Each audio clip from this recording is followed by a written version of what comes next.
मुहर्रम का महीना आया, 10 मुहर्रम की तारीख को अल्लाह के नबी के नवासे हजरत हुसैन की शहादत हुई। बड़े दर्दनाक तरीके से करबला में शहीद किया गया।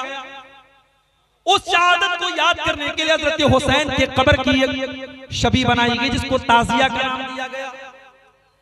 मुसलमान नौजवान ताजिए निकाल करके या हुसैन का नारा लगा रहा है। ओ मुसलमानों, तुम्हें हुसैन की शहादत का गम है। उसी मुहर्रम की 1 तारीख को हजरत उमर फारूक फजर की नमाज पढ़ा रहे हैं और अबू लुलू ने हमला करके उनको शहीद कर डाला। तुमने 1 मुहर्रम को हजरत उमर के नाम का तो कोई ताजिया नहीं निकाला। उसी मुहर्रम के पहले 17 जिलहिज्जा की तारीख को उस्मान गनी को उनके घर में बड़ी बेदर्दी से शहीद कर दिया गया। तुमने उस्मान गनी के नाम का तो कोई ताजिया नहीं निकाला, कोई अलम नहीं निकाला, कोई जुलूस नहीं निकाला। इस्लाम इन बिदात का नाम नहीं है मेरे भाई। अगर आप शहादतों का गम बनाएंगे तो साल की कोई तारीख ऐसी नहीं है जिस तारीख में किसी न किसी बड़ी शख्सियत की शहादत न हो। इस्लाम शहीदों के खून से इस्लाम की तारीख रंगीन है। अगर आप शहादतों का गम बनाएंगे और लोगों की पैदाइश की खुशी मनाएंगे तो साल की कोई तारीख बाकी नहीं। इस्लाम बड़ा ही सिंपल दीन है मेरे भाई, इसको सिंपल ही रहने दो।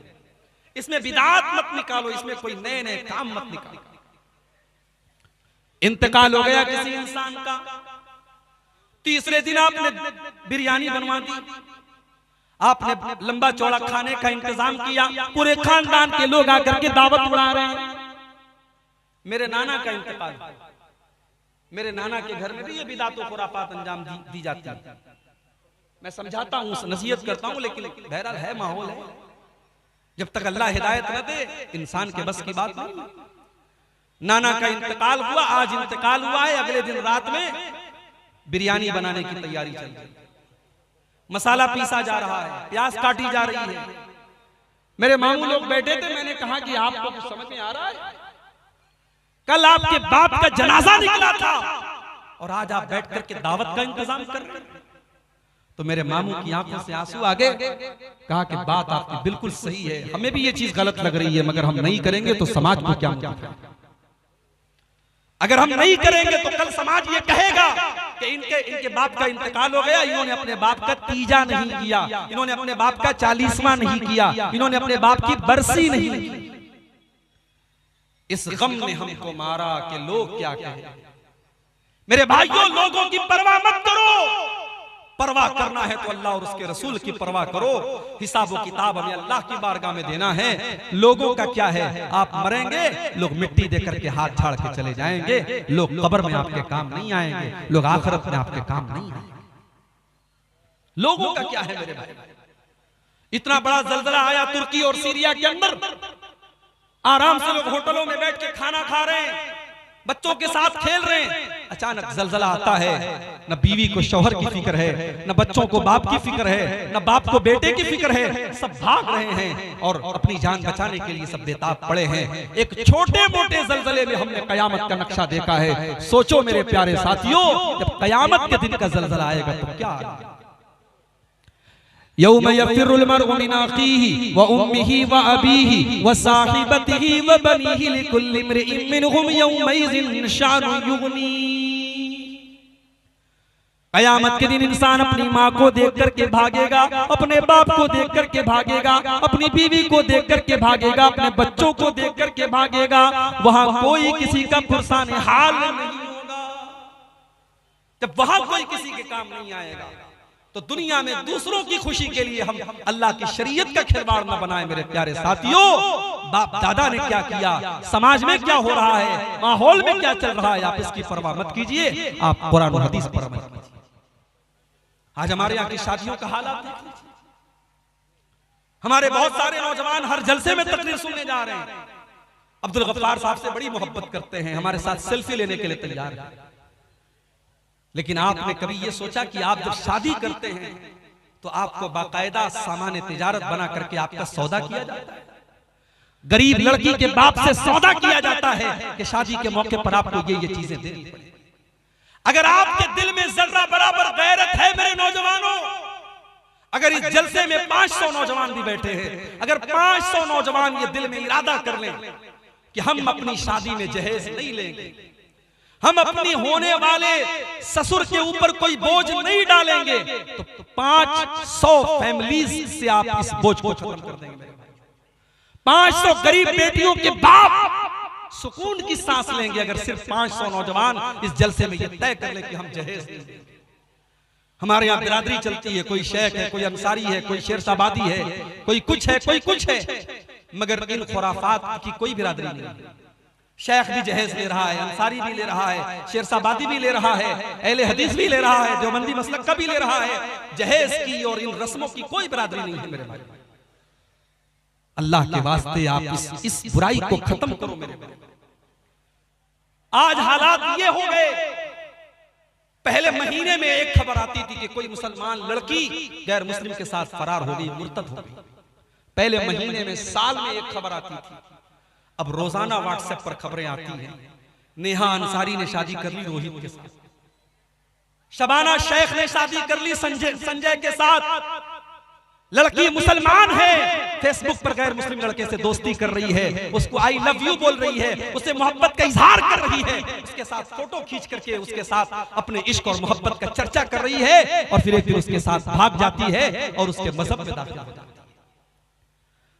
यानी इसका मतलब ये हुआ कि हम अपनी बेटियों को इस काबिल भी नहीं बना सके कि उन्हें रब की तौहीद की अहमियत समझा पाते, उन्हें इस्लाम की अहमियत समझा पाते, उन्हें ईमान की कदर कीमत समझा पाते। ये ईमान दुनिया की सबसे कीमती चीज है मेरे भाई। ये ईमान वो चीज है जिसकी हिफाजत करने के लिए अगर जान देनी पड़े तो जान दे दी जाए, अगर माल कुर्बान करना पड़े माल कुर्बान कर दिया जाए, अगर बाल बच्चों को कुर्बान करना पड़े बाल बच्चों को कुर्बान कर दिया जाए। ये ईमान तो वो दौलत है जब सुमैया रज़ी अल्लाह ताला अन्हा को जालिम अबू जहल ने जब उनके हाथ पैर को बांध दिया और जवान बेटे को उनके सामने बांध दिया, उनके शौहर यासिर को उनके सामने बांध दिया और सुमैया को ऑफर किया, ऐ सुमैया अगर तू इस्लाम को छोड़ दे, तू ला इलाहा इल्लल्लाह को छोड़ दे, ऐ सुमैया तुझे टॉर्चर करना, तुझे तकलीफ देना छोड़ दे। मगर सुमैया को इस दौलत की कीमत पता थी, सुमैया को ईमान की अहमियत पता थी। सुमैया के चेहरे पर मुस्कुराहट आती, अबू जहल इस दिल में ईमान दाखिल हो चुका है, अब ईमान निकलने वाला नहीं। अबू जहल है सुमैया रज़ी अल्लाह ताला अन्हा के कपड़े उतार दिए, मादरजात बढ़ाना कर दिया, सर से पैर तक नंगा कर दिया, जवान बेटे के सामने मां को नंगा कर दिया। सोचो मेरे भाइयों, एक मां के लिए कितनी बड़ी अज़ियत की बात है। ऐ सुमैया मैं तेरी अजमत पर कुर्बान जाऊं, तेरे ईमान पर कुर्बान जाऊं, तेरी इस्तिकामत पर कुर्बान जाऊं। सुमैया ने इस अज़ियत को बर्दाश्त कर लिया, मगर ईमान से कॉम्प्रोमाइज नहीं किया, तौहीद से समझौता नहीं किया। फिर जालिम अबू जहल ने बड़ी बेदर्दी के साथ उनकी शर्मगाह पर हमला करके उनको बड़ी बेदर्दी से शहीद कर दिया।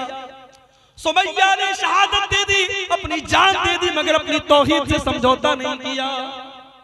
ईमान तो वो चीज है मेरे भाइयों, मेरी माओ बहनों, जिसको बचाने के लिए सुमैया शहीद हो गई, और आज आपकी जवान बेटियां इस ईमान का सौदा कर रही हैं और इश्क और मोहब्बत के नाम पर गैरों के साथ इस्लाम को छोड़ करके जा रही हैं।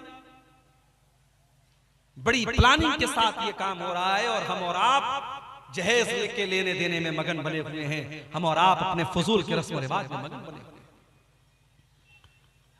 हमने अपनी बेटियों को कॉलेजों में पढ़ाया, यूनिवर्सिटीज में पढ़ाया, हमने आला तालीम अपनी बेटियों को दिलाई, मगर अपनी बेटियों को इस काबिल हम नहीं बना सके कि उनको तौहीद की अहमियत बताते, उनको ईमान की कदरों कीमत बताते। दीनी तालीम के नाम पर हमारे यहाँ क्या है, हमने बहुत बड़ा तीर मार लिया। हाफिज जी से कहा, हाफिज जी मेरी बिटिया को कुरान पढ़ा दीजिए। हाफिज जी घर में आए रट्टू तोते की तरह, उन्होंने कुरान का नाजरा हमारी बिटिया को पढ़ा दिया। माफ कीजिएगा, नाजरा कुरान पढ़ने का नाम दीनी तालीम नहीं है। नाजरा कुरान पढ़ करके आपकी बेटी को यह नहीं पता चलेगा कि पर्दा किस चीज का। आपकी बेटी जब तक कुरान की उस आयत का मतलब नहीं समझेगी, जिस आयत में आपकी बेटी को पर्दे का मतलब बताया गया है, और आपकी बेटी से यह कहा गया है, या अय्युहन नबी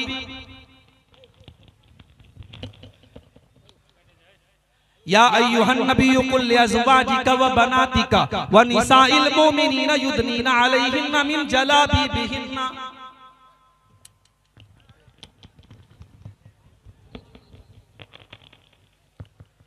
ऐ नबी अपनी बेटियों से कह दीजिए, अपनी बीवियों से कह दीजिए और तमाम मुसलमान औरतों से कह दीजिए, जब वो अपने घर से निकला करें तो अपने ऊपर चादर डाल लें, अपने ऊपर नकाब डाल लें, अपने ऊपर बुर्का डाल लें। ज़ालिका अदना अन युरफ़ना फला युज़ैन, ये पर्दा उनकी पहचान बन जाएगा। हमारे यहाँ तो पर्दा करने वालियां भी कोरोना के बाद मास्क लगाने लगी। अब नकाब नहीं चलता, अब मास्क चलता है। हरे कलर का फ्रॉक है तो हरे कलर का मास्क लग गया, गुलाबी कलर का कपड़ा है तो गुलाबी कलर का मास्क लग गया। माफ कीजिए, मास्क नकाब की जगह नहीं ले सकता है। नकाब को भी हमने डिजाइनदार बना दिया। अब माशाअल्लाह नकाब इतना खूबसूरत हो गया कि शायद बगैर नकाब पर उतनी तवज्जो और नजर न जाए जितनी नकाब के ऊपर जाती है। मेरे भाइयों, हमने अपनी बेटियों को जब कुरान का मतलब ही नहीं पढ़ाया और उनको दीनी तालीम ही नहीं दी तो हमारी बेटियां अगर आज गैरों के साथ फरार हो रही हैं तो हमें बहुत हैरत है। हमने अपनी लड़कियों को इजाजत दी वो बाजार जाएं, हमने बाजार के रास्ते उनके लिए खोल दिए, हमने कॉलेजों के रास्ते उनके लिए खोल दिए, हमने यूनिवर्सिटीज के रास्ते उनके लिए खोल दिए और हमने मस्जिदों के रास्ते उनके लिए बंद कर दिए। दुनिया की हर जगह औरत जा सकती है, मस्जिद में नहीं जा सकती। फतवा लग गया साहब, मस्जिद में जाने से फितना पैदा होगा।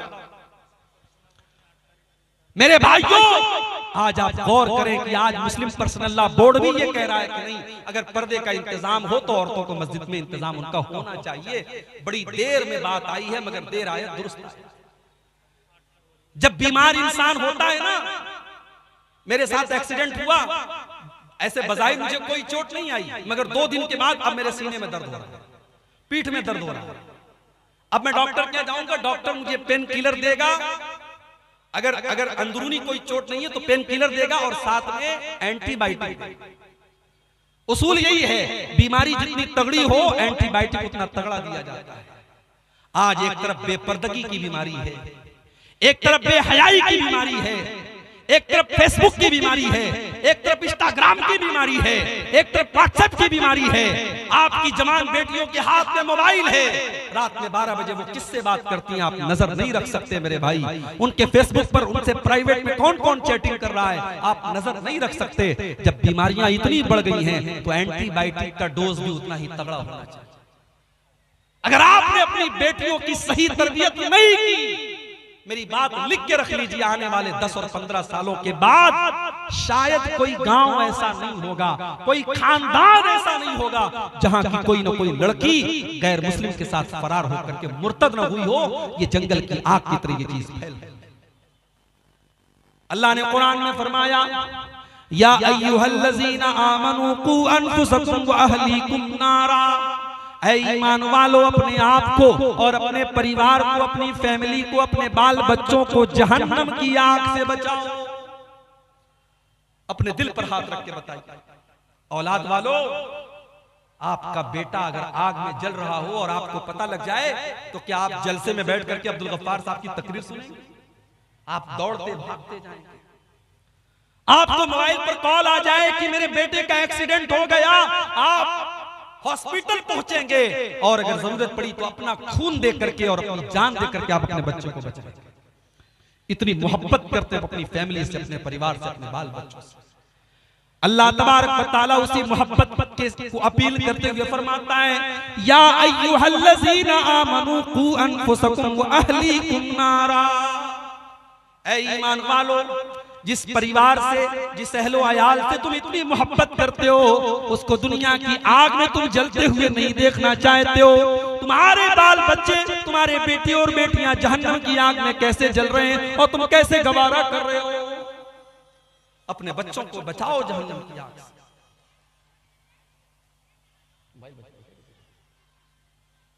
आप रात में तहज्जुद की नमाज पढ़ रहे हैं, आप रात में तहज्जुद की नमाज पढ़ रहे हैं, कौन है भाई?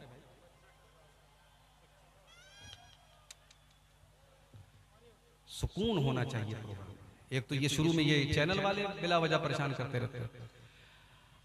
आप गौर कीजिए,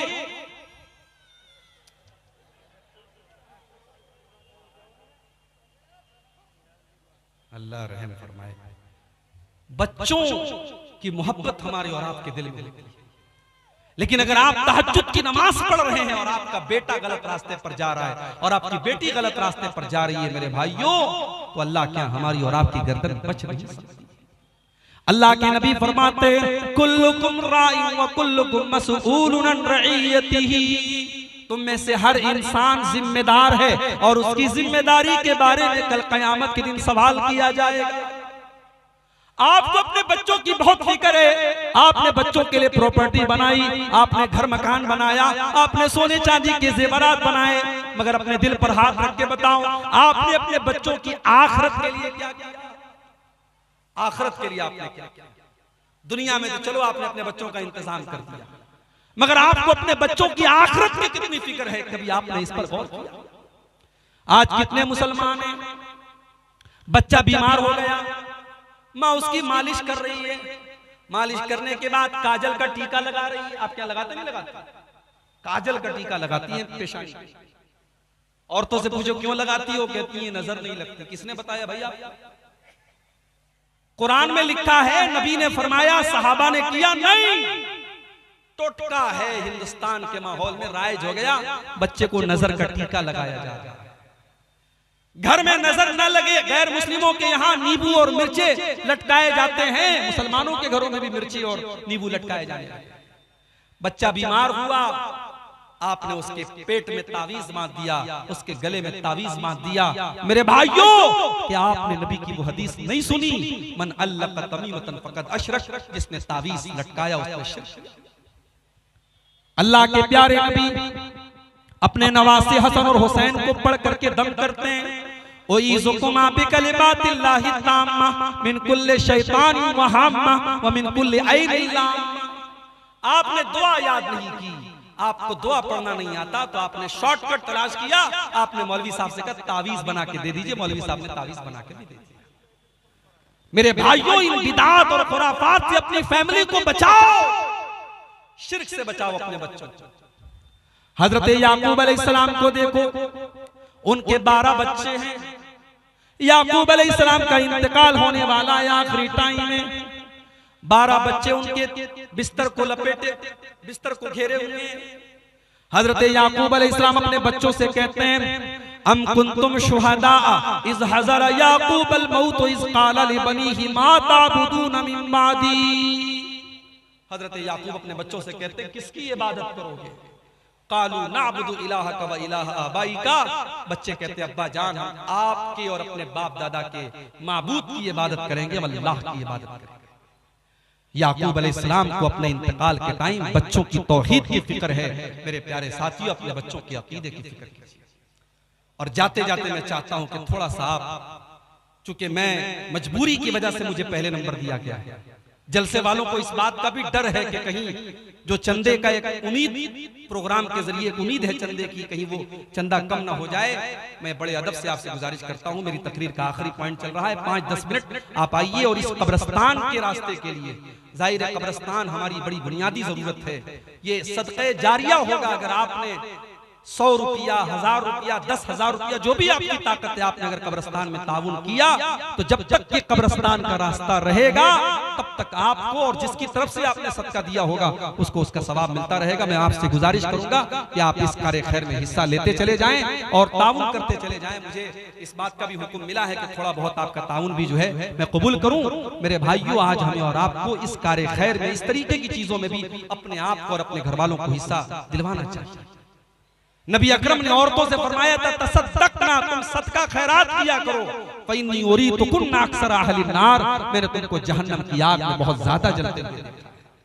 मैं अपनी माओ बहनों से गुजारिश करूंगा कि आप बढ़ चढ़ करके इस कार्य खैर में हिस्सा लें, अपने जेवरात उतार करके आप दें। नबी के दौर में हमने सहाबा की, सहाबियात के वाक़यात हमने हदीस की किताबों में पढ़े हैं कि अल्लाह के नबी ने चंदे की अपील की, औरतों ने अपनी कान की बालियां, अपने गले के हार उतार करके दे दिए। आज वो मिसाल, आज इस सरजमीन चिलमारी पर भी आपको कायम करना है, चिलमारा पर भी कायम करना है। आपको इस कब्रिस्तान के लिए आपको सदका जारिया के तौर पर अपना जो ताउन है, जो दान है, वो आपको देना है। मेरे भाइयों, वक्त बहुत नाजुक है, वक्त बहुत नाजुक है और दीन और ईमान को बर्बाद करने के लिए बहुत सारे फितने इस वक्त जो है सामने आ रहे हैं। हमें और आपको अपने आप को और अपने घर वालों को इन फितनों से बचाने की जरूरत है। और उसके लिए बड़ी जरूरी चीज ये है कि आप अपने बच्चों को दीन की तालीम दिलाएं। मैं ये नहीं कहता कि आप सारे बच्चों को आलिम बना दीजिए, सारी बच्चियों को आलिमा बना दीजिए, मगर कम से कम अपनी औलाद को आप दीन की इतनी तालीम दे दीजिए कि जो दीन की मोटी मोटी बात है, जो बेसिक नॉलेज है, आपका बेटा आपकी बेटी उस दीनी इल्म आप उसके अंदर मौजूद हो। आपका बेटा देखिए, अब ये चंदे का भी मामला शुरू हो रहा है। 5-10 मिनट का वक्त है, आप जल्दी जल्दी आइए। मैं सफर की हालत में हूँ, आपके हक में इंशाअल्लाह मैं दुआ करूंगा और हमारे बुजुर्ग उलमा भी बैठे हैं, वो सब भी आपके हक में दुआ करेंगे। अल्लाह ताला ये 4000 रुपया किसी भाई ने दिया है, अल्लाह इस चंदे को कबूल फरमाए।